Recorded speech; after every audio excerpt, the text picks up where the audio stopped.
ದೆಹಲಿ ರಣರಂಗದಲ್ಲಿ ಆಮ್ ಆದ್ಮಿ ಪಕ್ಷ ಧೂಳಿಪಟ. 27 ವರ್ಷಗಳ ಬಳಿಕ ದೆಹಲಿಯಲ್ಲಿ ಕೇಸರಿ ಕಿಲಕಿಲ. ಮತ್ತೊಮ್ಮೆ ಶೂನ್ಯ ಸಾಧನೆ ಮಾಡಿದ ಕಾಂಗ್ರೆಸ್.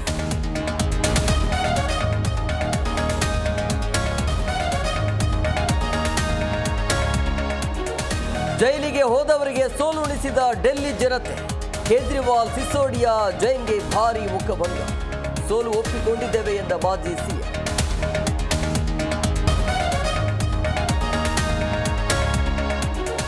ಆಪ್ ಮಣ್ಣು ಮುಕ್ಕಿಸಿದ ಕಮಲ ಪಡೆ.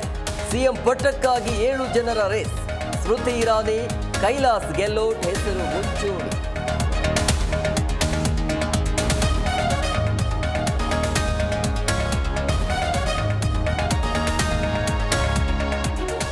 ಬೆಂಗಳೂರು ಮೆಟ್ರೋ ಪ್ರಯಾಣಿಕರಿಗೆ ಬಿಗ್ ಶಾಕ್. 46% ಪ್ರಯಾಣ ದರ ಏರಿಸಿದ ಬಿಎಂಆರ್ಸಿ. ನಾಳೆಯಿಂದಲೇ ಪರಿಷ್ಕೃತ ದರ ಜಾರಿ.